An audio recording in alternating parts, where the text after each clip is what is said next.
ইতিহাসের এক বিস্ময়কর কিশোর, যার হাতের তলোয়ার আর হৃদয়ের ঈমান বদলে দিয়েছিল দক্ষিণ এশিয়ার মানচিত্র। যখন ১৭ বছরের এক তরুণ ৬,০০০ অশ্বারোহী নিয়ে সিন্ধুর তপ্ত মরুভূমিতে পা রেখেছিলেন, তখন কেউ ভাবেনি যে এই অভিযানই হবে ভারতে ইসলামের প্রবেশদ্বার। মজলুমের আর্তনাদ শুনে যিনি দামেস্ক থেকে ১০০০ মাইল পথ পাড়ি দিয়েছিলেন এক জালেম রাজাকে উচিত শিক্ষা দিতে। আজ আমরা জানব সেই অকুতভয় সেনাপতি মুহাম্মদ বিন কাসিমের কাহিনী, যার বিদায়ের পর সিন্ধুর হিন্দু মুসলিম নির্বিশেষে প্রতিটি মানুষ কেঁদেছিল। বীরত্ব আর মানবিকতার এক অনন্য দাস্তানে আপনাকে স্বাগতম।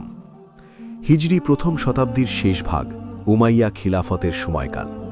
আরবের বসরা ও কুফায় তখন বীরত্বের জয়গান।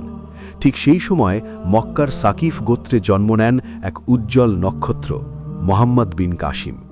ছোটবেলা থেকেই তিনি ছিলেন অত্যন্ত মেধাবী এবং সমরবিদ্যায় পারদর্শী। তার চাচা ও শ্বশুর হাজ্জাজ বিন ইউসুফ তার ভেতরের প্রতিভাকে চিনতে পেরেছিলেন। মাত্র ১৫-১৬ বছর বয়সেই তিনি পারস্যের বিভিন্ন যুদ্ধে নিজের অসামান্য বীরত্বের পরিচয় দেন। কিন্তু ইতিহাস তাকে অন্য এক বড় কাজের জন্য অপেক্ষা করিয়ে রেখেছিল। সিন্ধুর উপকূলে তখন রাজা দাহিরের শাসন। দাহির ছিলেন একজন অহংকারী এবং নিষ্ঠুর শাসক। তার রাজ্যের জলদস্যুরা আরব বণিকদের জাহাজ লুট করত এবং মুসলিম নারী ও শিশুদের বন্দী করত। এমনই এক অন্ধকার দিনে লঙ্কার, বর্তমান শ্রীলঙ্কার রাজার পাঠানো ৮টি জাহাজ সিন্ধুর দেবল বন্দরের কাছে জলদস্যুদের কবলে পড়ে। তারা মুসলিম নারী ও শিশুদের বন্দী করে এবং সব ধনসম্পদ লুট করে নেয়। বন্দীদের মধ্যে থেকে এক নারী চিৎকার করে হাজ্জাজ বিন ইউসুফের কাছে সাহায্য চেয়ে চিঠি পাঠান। সেই আর্তনাদ যখন হাজ্জাজের কানে পৌঁছল, তিনি গর্জে উঠলেন। তিনি রাজা দাহিরকে বন্দীদের মুক্তির জন্য পত্র দিলেন। কিন্তু দাহির অবজ্ঞার সাথে উত্তর দিলেন, জলদস্যুদের ওপর আমার কোনো নিয়ন্ত্রণ নেই। এই মিথ্যে অজুহাত ছিল মূলত ইসলামের বিরুদ্ধে এক পরোক্ষ যুদ্ধ। হাজ্জাজ বিন ইউসুফ তখন তার প্রিয় ভাতিজা এবং জামাতা মুহাম্মদ বিন কাসিমকে ডাকলেন। মাত্র ১৭ বছর বয়সী এই তরুণের কাঁধে তুলে দিলেন সিন্ধু অভিযানের গুরুভার। ৬,০০০ বাছাই করা অশ্বারোহী এবং যুদ্ধের সরঞ্জাম নিয়ে মুহাম্মদ বিন কাসিম রওনা হলেন ইতিহাসের এক নতুন অধ্যায় রচনা করতে।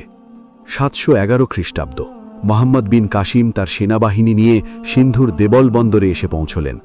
আরবের জাহাজগুলো সমুদ্রপথে আসছিল মানজানিক বা বিশাল পাথর নিক্ষেপকারী যন্ত্র নিয়ে। দেবল ছিল এক দুর্ভেদ্য দুর্গ। এর মাঝখানে ছিল একটি বিশাল মন্দির, যার মাথায় উঠছিল একটি লাল পতাকা।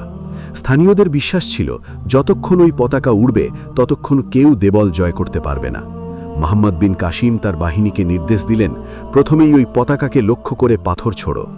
মানজানিকের প্রচণ্ড আঘাতে যখন লাল পতাকাটি ধুলোয় মিশে গেল, তখন দাহিরের সৈন্যদের মনে আতঙ্কের সৃষ্টি হল।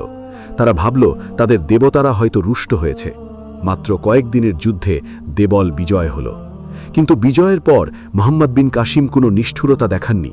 তিনি বন্দী নারী ও শিশুদের মুক্ত করলেন এবং স্থানীয়দের পূর্ণ ধর্মীয় স্বাধীনতা দিলেন। দেবল বিজয়ের পর তিনি একের পর এক নেরুন ও সেওয়ন দুর্গ জয় করে সিন্ধুর ভেতরের দিকে এগোতে লাগলেন। তার প্রতিটি পদক্ষেপে ছিল ইনসাফ। তিনি সাধারণ কৃষকদের ট্যাক্স কমিয়ে দিলেন এবং অত্যাচারিত বৌদ্ধদের সুরক্ষা দিলেন। রাজা দাহির বুঝতে পারলেন, এই তরুণ সেনাপতি কোনো সাধারণ যোদ্ধা নন। তিনি বিশাল হস্তি বাহিনী এবং হাজার হাজার সৈন্য নিয়ে রাওয়ার নামক স্থানে সিন্ধু নদের তীরে যুদ্ধের প্রস্তুতি নিলেন। মুহাম্মদ বিন কাসিমের বাহিনী ছিল সংখ্যায় অনেক কম, কিন্তু তাদের ছিল অটল বিশ্বাস। সিন্ধু নদ পার হওয়া ছিল এক বিরাট চ্যালেঞ্জ। মুহাম্মদ বিন কাসিম নৌকা দিয়ে একটি অস্থায়ী সেতু তৈরি করলেন এবং অলৌকিকভাবে নদী পার হয়ে দাহিরের বাহিনীর মুখোমুখি হলেন। শুরু হলো ইতিহাসের সেই রক্তক্ষয়ী রাওয়ারের যুদ্ধ। রাওয়ারের প্রান্তরে যখন দুই বাহিনী মুখোমুখি হল, তখন একদিকে ছিল দাহিরের বিশাল হস্তি বাহিনী আর অন্যদিকে আরবের তেজস্বী অশ্বারোহী। যুদ্ধের ময়দানে হাতির পালকে দেখে আরবের ঘোড়াগুলো ভড়কে যাচ্ছিল। মুহাম্মদ বিন কাসিম তখন বুদ্ধিমত্তার পরিচয় দিলেন। তিনি তীরের মাথায় অগ্নিগোলক বেঁধে হাতিদের লক্ষ্য করে মারতে শুরু করলেন। আগুনে আতঙ্কিত হয়ে হাতিরা নিজেদের সৈন্যদেরই পিষ্ট করতে শুরু করল। রাজা দাহির একটি হাতির উপর বসে যুদ্ধ পরিচালনা করছিলেন। আরবের এক বীর যোদ্ধার তীরের আঘাতে দাহিরের হাতির হাউদা আগুনে পুড়ে গেল। দাহির নিচে পড়ে গেলেন এবং সেখানেই তিনি নিহত হলেন। নেতার পতন দেখে সিন্ধি সৈন্যরা দিক বিদিক জ্ঞানশূন্য হয়ে পালিয়ে গেল। রাওয়ার বিজয়ের পর মোহাম্মদ বিন কাসিম সিন্ধুর রাজধানী অলর এবং পরবর্তীতে মুলতান জয় করেন। প্রতিটি বিজয়ের পর মোহাম্মদ বিন কাসিম সাধারণ মানুষের অধিকার নিশ্চিত করতেন। তিনি স্থানীয় ব্রাহ্মণদের প্রশাসনিক কাজে নিযুক্ত করলেন এবং ঘোষণা করলেন, তোমাদের মন্দিরগুলো ঠিক তেমনই সুরক্ষিত থাকবে যেমনটি মুসলমানদের মসজিদ থাকে। তার এই উদারতা দেখে সিন্ধুর মানুষ অবাক হয়ে গেল। তারা এতদিন দাহিরের অত্যাচারে পিষ্ট ছিল। মোহাম্মদ বিন কাসিম তাদেরকে মানুষের মর্যাদা দিলেন।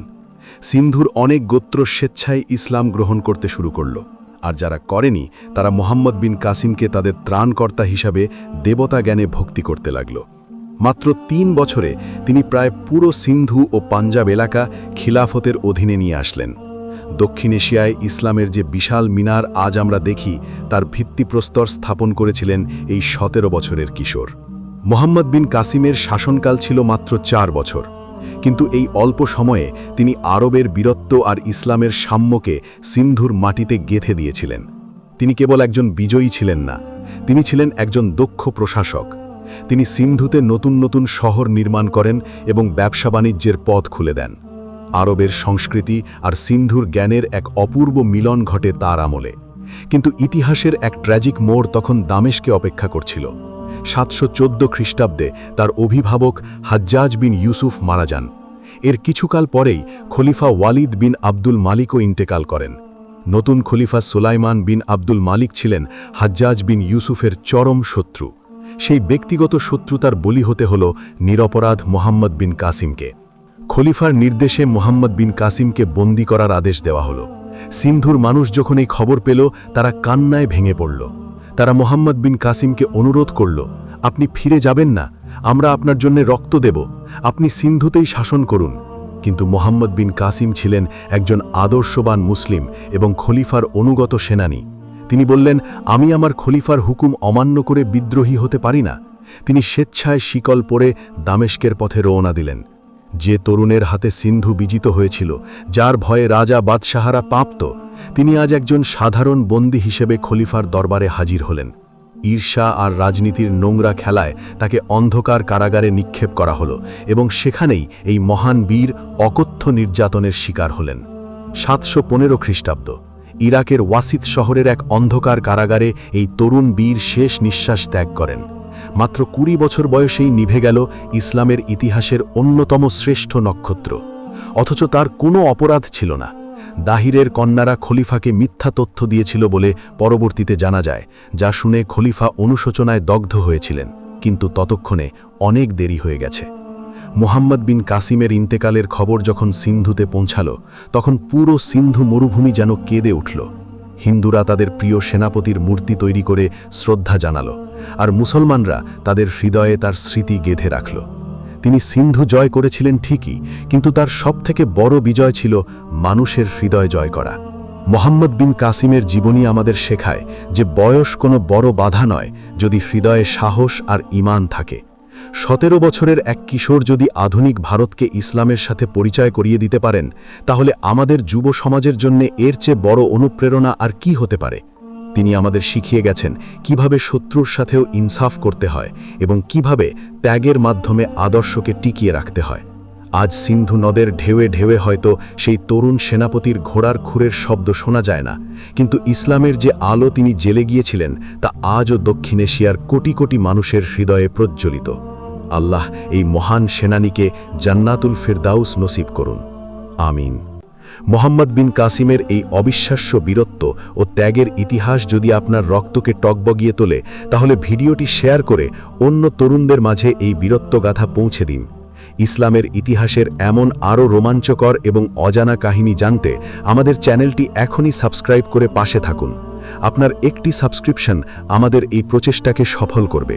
আল্লাহ আমাদের প্রতিটি ঘরে মোহাম্মদ বিন কাসিমের মতো অকুত